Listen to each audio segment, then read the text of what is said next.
Muy buenos días, Panamá. Hoy es martes 3 de octubre. Usted nos ve por Next Canal 21, nos escucha por KW Continente. Bueno, un día en el que permitió la presentación de papeles para la candidatura de vicepresidenta de Marta Linares de Martinelli. En esa reunión en el Tribunal Electoral, allí Ricardo Martinelli pues anunció o advirtió al país un fraude electoral. Un día en el que se dieron protestas en los alrededores de la Asamblea, ayer, que fueron repelidos por la policía.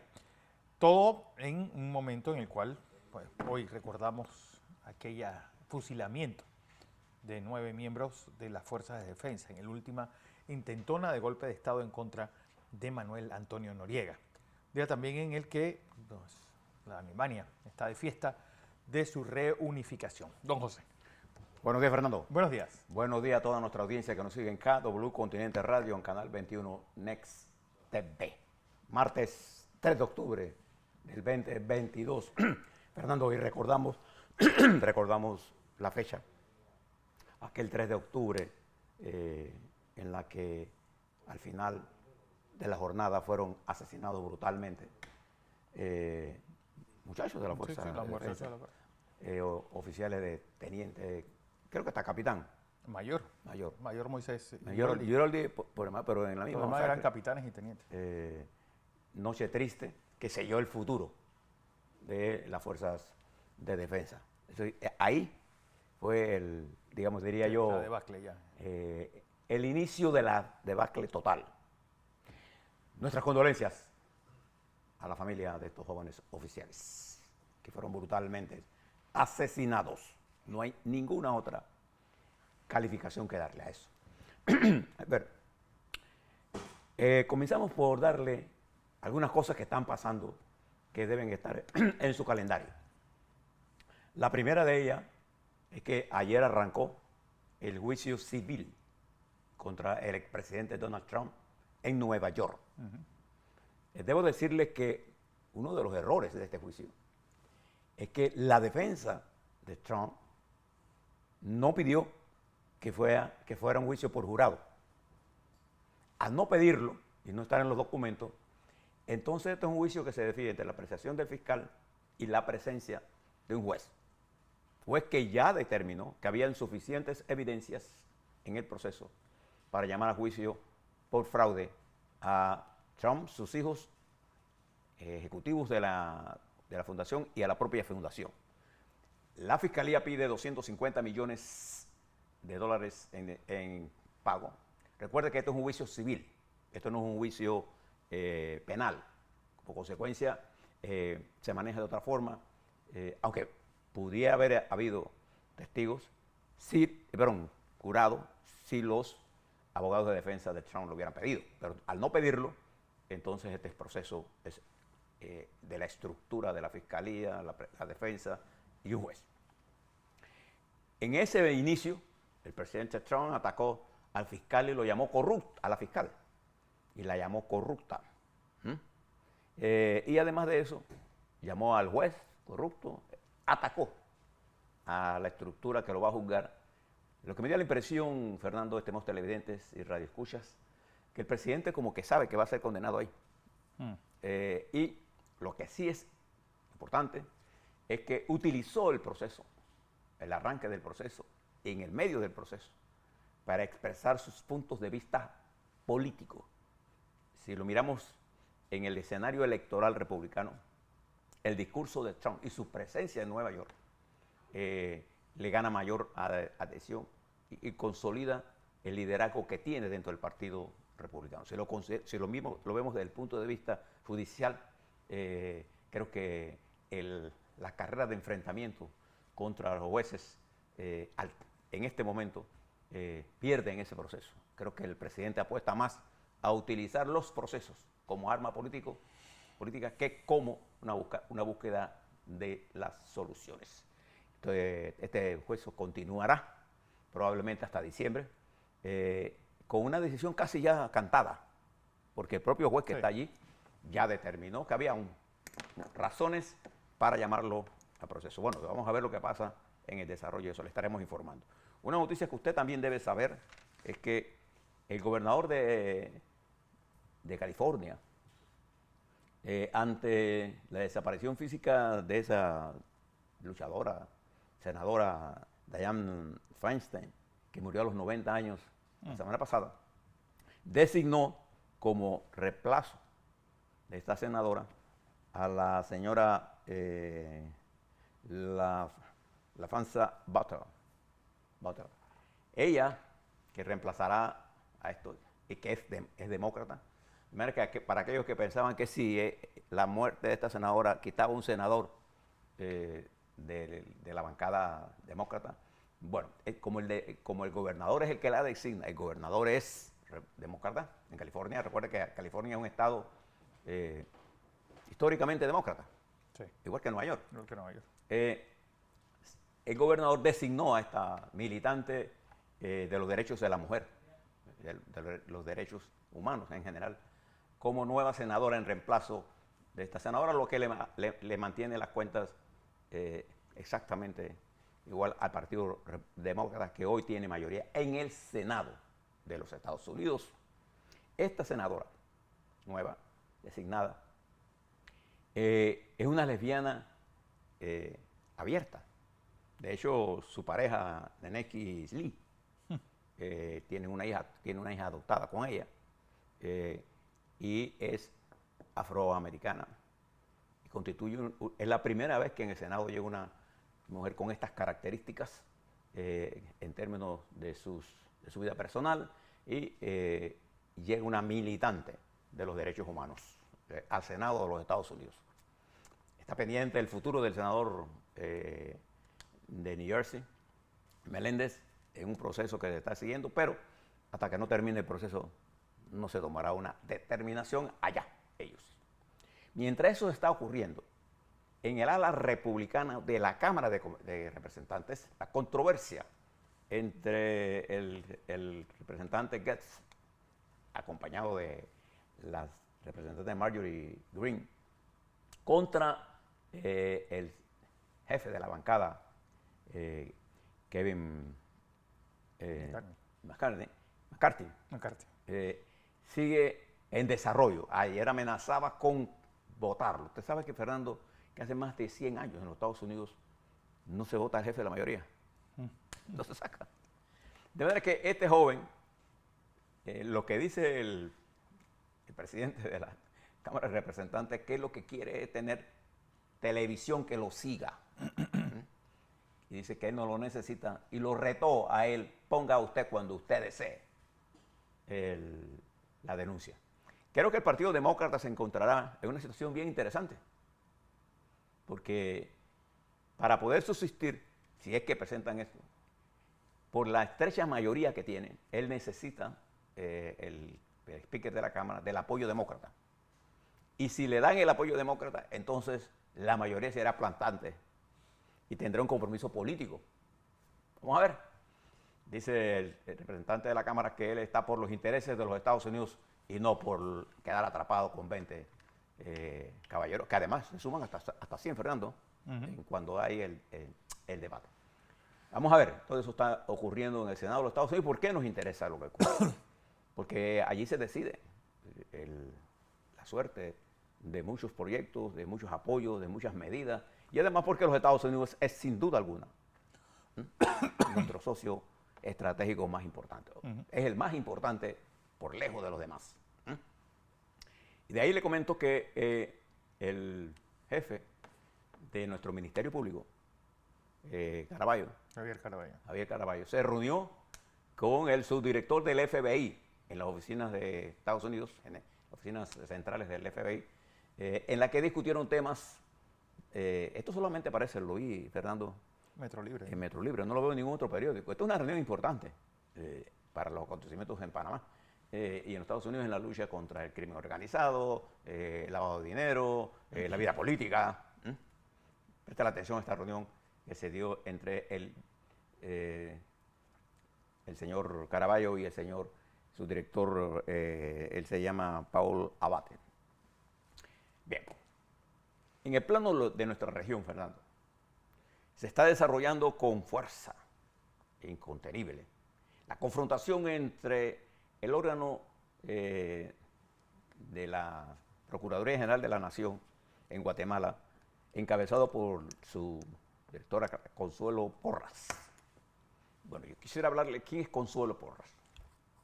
Consuelo Porras llegó a la Procuraduría General de la Nación de manos de, adivinen quién, del presidente que era un cómico, Jimmy Morales. Él la nombró a ella. Y recuerde que en esa época, anterior a eso, se había montado una campaña internacional y había una institución internacional que operaba contra la corrupción en Guatemala. ¿Se acuerda? Bien. Cuando Consuelo llega, la señora Consuelo Porras llega a la Procuraduría General de la Nación, adivine qué hizo. Montó una campaña contra los fiscales y particularmente contra la fiscal general Arana, que era la que llevaba la lucha anticorrupción en ese país. Y la correteó a tal punto de que ella tuvo que salir huyendo de Guatemala. Y comenzó todo un proceso de persecución de fiscales y de dirigentes políticos que tuvieron que salir huyendo de Guatemala.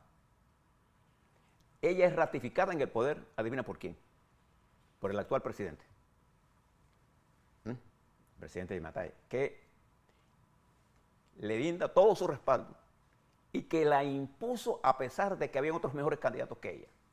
Cuando ella llegó a la Procuraduría no tenía experiencia en materia de investigación criminal. Pero ahora es la que dirige la campaña contra el Partido Semilla y contra los resultados electorales. Y es la que monta todo un proceso judicial contra el proceso electoral a sabiendas que viola abiertamente la Constitución y la legislación reinante en ese país. Porque el proceso electoral en Guatemala se cierra el 31 de octubre, Fernando. Y han allanado 4 veces el Tribunal Electoral. Sí. En función a ella de un fiscal ¿cómo se llama? Curucuchi, como quiera que se llame, y un juez que juntos, este triunvirato orquestado desde la presidencia de la República, intenta producir un golpe de Estado contra el presidente electo y contra Karin Herrera, que es la vicepresidenta electa. Intentan impedir que llegue al poder, a la presidencia, e intentan proteger a toda la estructura de corrupción montada entre el crimen organizado y algunos funcionarios. Y han desmantelado todos aquellos que de una u otra forma se enfrentaron a ese crimen organizado. La situación de Guatemala, Fernando, es extremadamente complicada. No se sabe, porque además el presidente electo pidió y solicitó la destitución. Y hoy los indígenas se han tomado arterias importantes de Guatemala, cerrándolas y pidiendo la destitución de Consuelo Porras. Y de toda esa estructura. Y no se sabe si Consuelo Porras prevalecerá o la decisión del pueblo guatemalteco. Ese es el gran dilema en que se encuentra Guatemala. Y por eso nosotros le hablamos de ello, porque hay que prestarle atención, de manera que nosotros no caigamos en esa trampa de judicializar la política y el proceso electoral. Eso es un problema en desarrollo. Usted se fija que nosotros todos los días le actualizamos sobre esta, con la información que viene de Guatemala, de los organismos internacionales, de la ONU, de las organizaciones de Estados americanos, de los países que respaldan a Arévalo. Y se trata de un candidato de alto nivel de credenciales, de Fernando, técnicas como éticas, igual que su vicepresidenta, que es una mujer de ciencias. Ella es especialista en química y biología. Sí. Y con un doctorado en la Universidad de... En la Pontificia de Salamanca. La Pontificia de Salamanca, no la Universidad de Salamanca. La Universidad es la otra. La católica. La católica, la que está ahí mismo. Está al lado, una al lado de la otra. Una al lado de la otra, que lo dice un hombre que viene... Este sí vino de la... Sí, yo sí vine de la Este sí viene de la mera. Uh-huh. Entonces, esta situación de Guatemala le debemos dar seguimiento. Porque quedar entrampado en una cosa como esta significa aumentar el riesgo país que le hablaba ayer. Cuando usted aumenta el riesgo país, ¿qué sucede cuando usted aumenta el riesgo país? usted aumenta la incertidumbre, particularmente cuando se mide el riesgo país, que es diferente a la evaluación de las deudas soberanas. El análisis de riesgo soberano de un país es sobre la deuda del Estado. El análisis de riesgo país es otra cosa, es sobre toda la estructura. Y una afecta, y están interrelacionadas, pero una afecta a los bonos que se emiten del país. Con respecto a las sobretasas que usted pagaría por encima de los bonos. Se lo repito, porque aprender estas cosas nos hace ser mejores ciudadanos y no caer en la trampa simplista de la que estamos viendo en estos días, de que todos los males del gobierno son responsabilidad del presidente Cortizo. No, los males que hemos arrastrado a la nación tienen que ver mucho con la necesidad del perfeccionamiento de la política general. Y la política en general es el acumulado de conocimientos que usted determina al final del día, porque usted es el que vota. ¿No sé? Entonces, eso lo obliga a usted a votar por gente con trayectoria, con capacidad de dirigir la coyuntura y enfrentarnos a los retos. Lo primero que tenemos que saber entonces, ¿cuáles son los retos? Preste la atención a esto que pasa en Guatemala. Pero también mire lo que pasó en los dos debates que vimos el fin de semana. Voy a empezar por Argentina. En Argentina, todas las encuestas tienen los siguientes números. Les voy a dar el promedio de los números. En el primer lugar, en las encuestas argentinas, que serán las elecciones el 22 de octubre. Es la primera vuelta. Javier Milei, marcha al frente con 35%. Le sigue en el tercer lugar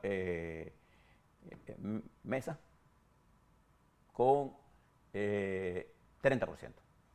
Y en tercer lugar la Bullrich con 26%. Es decir, la diferencia entre el primero y el segundo está dentro del margen de error, y entre el segundo y tercero está dentro del margen de error. En el debate que se dio el domingo, el centro del ataque se dio entre el peronismo contra Milei y la derecha del centro derecha contra Milei. Fue un debate con mucho más garra, que demostró las debilidades y posibilidades. Pero en el medio del debate se dio un descubrimiento que se hizo por redes de un funcionario del peronismo en un yate que alquiló allá en Europa, que yo no sé, la fascinación, con una modelo. Guapa la modelo, Sandra. Lo que voy a decir puede ser tomado como un parte de envidia. No, es un error de un político aparecerse con una modelo en un yate de $9,000 el día de alquiler, debe ser clase de yate, ¿no? Tomando champaña, mientras el pueblo argentino pasa hambre. Es una inflación desatada. Bueno, ese funcionario renunció ayer, porque no tenía más remedio. Ese debate se dio en esas circunstancias. Ahora le doy mi análisis. Al señor Milei le conviene que de segundo quede el peronismo, porque con el peronismo todos los votos del centro derecha y de la derecha van con él. Y el peronismo tiene una base de 30-32% por la estructura que tiene. Y le va a ser difícil al señor ministro de Finanzas ganar esta elección si va Milei. Si la diferencia, si la señora Bullrich llega de segundo y es con Milei, entonces el centro derecha va a arrastrar al peronismo a favor de él. Entonces Milei tendría la posibilidad de perder. ¿Ven? Entonces uno mira el movimiento, por eso es que uno debe entender más la dinámica política que las propias encuestas per se. Porque la polarización de Argentina es de tal nivel. Cuando usted habla de una inflación, Fernando, de 127%, usted le está diciendo a la gente que vaya a comprar hoy que mañana el precio no es el mismo. Usted le está diciendo a la gente que no importa lo que le paguen, la depreciación o el dólar blue, cada vez yo necesito más pesos argentinos para tener dólares. Y para comprar tengo que tener dólares. Entonces, la dolarización no es un problema tan fácil, como dice el señor Milei, o como que él va a destruir el Banco Central, o que va a reducir el gobierno. Es complicado.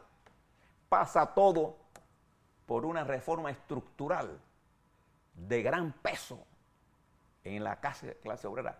Y fíjese usted, los que más votan por Milei, ¿quiénes saben? ¿Sabe quiénes son? Sí, los Los pobres.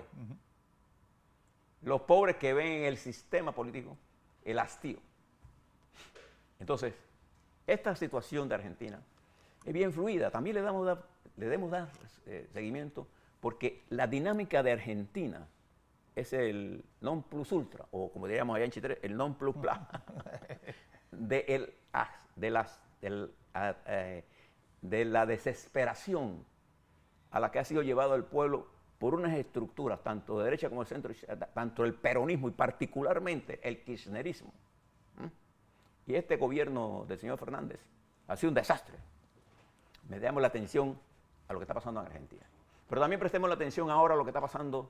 Fíjense que las probabilidades de que gane el centro derecho o la derecha son más altas en cualquiera de los juegos. En el Ecuador, el debate que se dio, a pesar del esfuerzo que hizo la periodista de Salto, fue un debate sonso, monótono, sobre seguridad. Entonces la otra prometiendo, la correísta prometiendo que va a militarizar los puertos, los aeropuertos, el país. No hay suficiente policía para eso. Lo que no reconoce ella es que gran parte de este problema se dio en el correísmo, cuando Correa era el presidente, que impulsó una migración masiva de colombianos, un problema migratorio que reconoció rápidamente a los extranjeros. Y esos extranjeros con antecedentes criminales forman parte de la estructura militar y policíaca. Además, expulsó la base de Manta, ¿se acuerdan? ¿No? Y ahora ella pretende militarizar todo esto. Noboa, mucho más claro de que él fue ese debate, ganando las encuestas, arriesgó poco. Al final, la señora González propuso un debate en vivo por TikTok, en vivo. Se dio cuenta de que había hablado de todo y no había hablado de nada.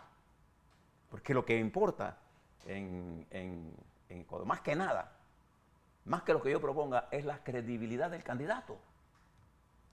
Yo no sé si usted se da cuenta, Fernando, es la credibilidad del candidato. Contrario en Argentina. ¿Usted no cree que los argentinos saben que Milei es una especie de atorrante? Pero a ellos no les importa. A ellos lo que les importa ahora es que el sistema no funciona. Fíjense las dos cosas diferentes. Y además este candidato presidencial es por año y medio nada más. Porque eso es por el resto del periodo. Esta doble situación es importante analizarla, porque igual si analizamos la situación de Colombia y Venezuela, fíjense que en Venezuela el Consejo Nacional Electoral, fíjense lo que le estoy hablando, acá, en una fiscalía atacando al Tribunal Electoral, acá, es un consejo que está presidido por el excontralor que en una forma inconstitucional e ilegal declaró que no eran elegibles tres de los tres primeros puestos del proceso electoral. Corina Machado, el otro señor Capriles, ¿cómo se llama? Capriles se llama, ¿no? El de Mérida, el ex gobernador de Mérida. Los declaró que no podían correr. Él es el presidente del Tribunal Electoral ahora, del Consejo. Y pide que se atrase las primarias. La oposición decidió ayer descartar el apoyo del Consejo Nacional Electoral de Venezuela y pedirle que a cambio de todo lo que está proponiendo le dé seguridad al proceso electoral del 22. ¿Y por qué este señor quiere meterse en esto?